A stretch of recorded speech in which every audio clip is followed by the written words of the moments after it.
This Colorado Sports Connection highlight of the National Western Stock Show and Rodeo is brought to you by Lazy M Saddlery. For all your tack and fine western goods, visit Lazy M Saddlery. Welcome to Colorado Sports Connection. Well, with us today at the National Western Stock Show and Rodeo is 8-time world champion Fred Whitfield. Fred, first of all, welcome to Denver, Colorado. Thank you. I'm glad to be here. And talk a little bit about the National Western Stock Show and Rodeo and what it means to you to compete here. Well, Denver's been a great rodeo over the years. I won it way back in 1998, and I was kind of polling my fans out at the finals this year, and we got to talking. They, wanting me to go back to rodeoing full time, and I've got a lot of stuff on my plate, but I figured I'd crack out this year and go to the winter rodeos. And I'm not going to stand here and tell you that I'm going to make the national finals in 2014, but that's my intent, and that's why I'm here in Denver. Speaking of the National Finals Rodeo, how important is the National Western Stock Show and Rodeo to make that jump, hopefully, to the national finals? The deal is it's in the top 10 rodeos in the world, and if a guy wants to qualify for Las Vegas, then I think you need to put your name down. A lot of guys rodeo different. They enter some rodeos, don't enter some rodeos, but I'm at a stage in my career, I need to run at as much money as I can in the winter and hopefully, build a little bit of a cushion, and then that'll take you into the spring and then on into the summer. That's why I'm here. Now, you've been to the national finals 20 times. Yes, sir. So it's probably safe to say that, you're not a young chicken anymore, and you're competing against these young boys. Talk a little bit about that. I'm 46 years old. The thing about it is I don't feel that old.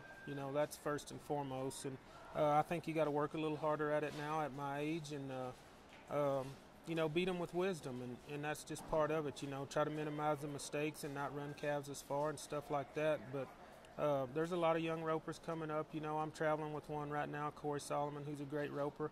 He ropes as good as anybody out there, and he missed the national finals last year. So, a guy's got to make the right decisions all season long. Now, when did you first attend the National Finals Rodeo? Was it early 90s? Oh, yeah. It would have been 1990 was my rookie year. It was the first year I was here. And then you went 17 years straight, is that correct? 17 years straight, yes, sir. So let me see if I got this right. 8-time world champion calf roper. Yes, sir. And you also have an all-around title.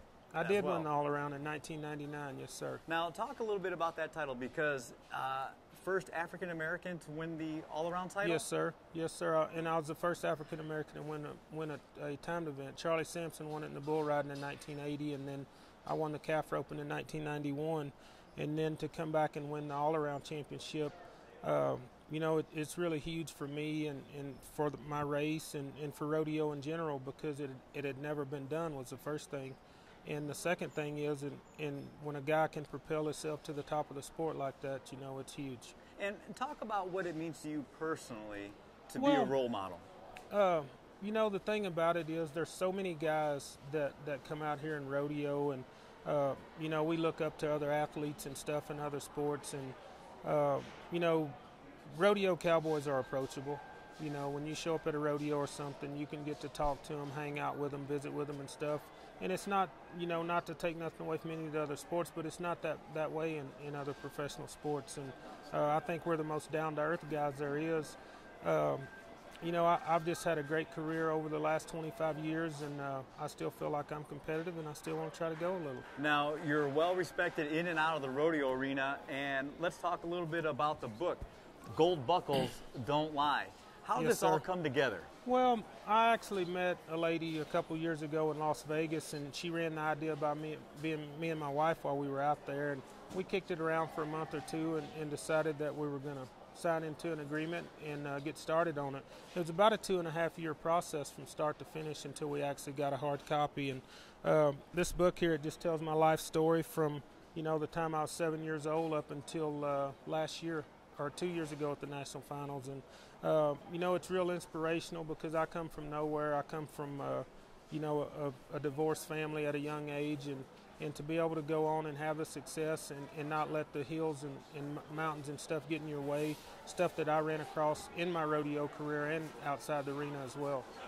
Reading this book and reading a lot of the reviews, people that have no idea about the rodeo really enjoy the book for all the inspiration that you bring to it. It's crazy, the response I've got from that book. And, I have people call me every day and tell me different stories and stuff about it. And you know, I'm human. I love to hear that kind of stuff, but it's just huge when, you know, and I wouldn't tell a lot of people this, but I'm going to go ahead and put it on the record that, you know, I've had hundreds of people come up to me and tell me that I've never read a book in my life till I got your book and said I read it and I absolutely loved it. And it makes me feel good.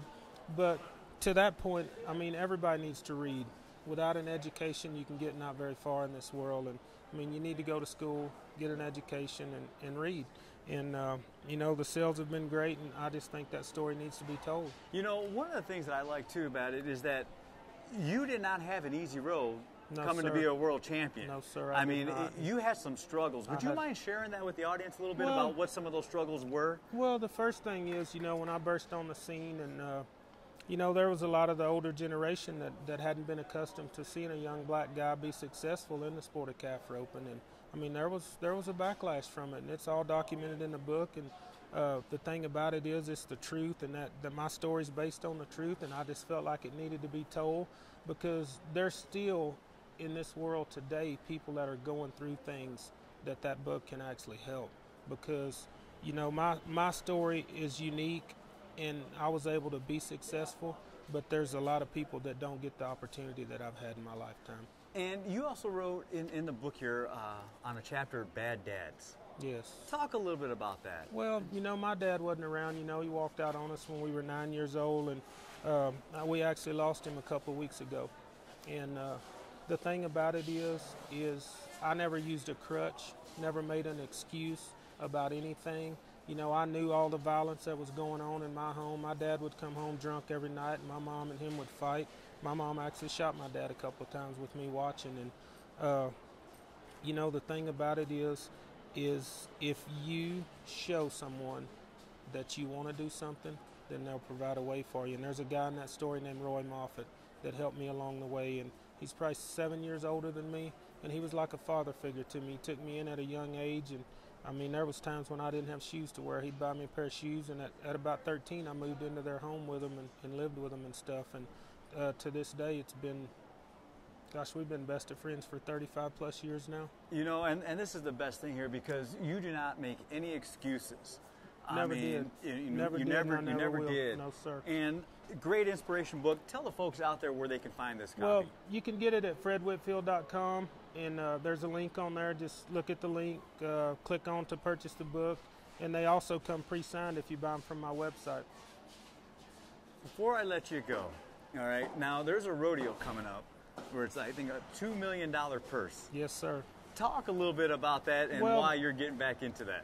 I got involved with that. Randy Bernard, who's actually, Randy Bernard and RFD TV, they're actually putting that deal on at Cowboys AT&T Stadium in March 2nd.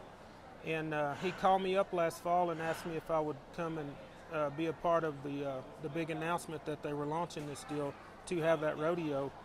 And so he said, you got two ways to get in. You can either go qualify or there may be an exemption.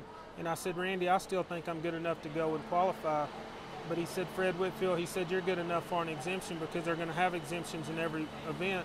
And so then my friend Joe Beaver, he went to Randy and decided that he might want to try to rope at that deal. And so Joe and I are going to match on the 22nd and 23rd of February at Mesquite, Texas, for one of us to move into the exemption to rope for $1 million. And you know, I think that rodeo needed a move like this a long time ago, but I'm excited it's finally happened.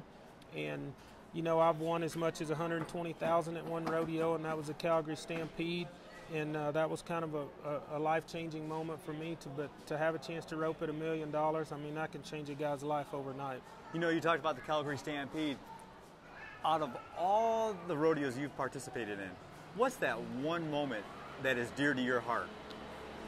Oh, man, I've got several. You know, to look back on one, I would have to say it was the first time I won my first world championship, you know, and I flip back and forth a little bit because I go with the all-around. And, you know, away from rodeo, no, I think it was the birth of my first daughter, Savannah. And, man, I've had a great career, and I wouldn't change it for nothing in the world. And the thing about rodeo, it's a great lifestyle, but you've got to approach it like a business. Ladies and gentlemen, definitely a great inspiration. Make sure you get the book. And Fred Whitfield, thank you so much. No problem, thank you. A true champion in and out of the rodeo arena. We'll be right back with more Colorado Sports Connection. This Colorado Sports Connection highlight of the National Western Stock Show and Rodeo was brought to you by Lazy M Saddlery.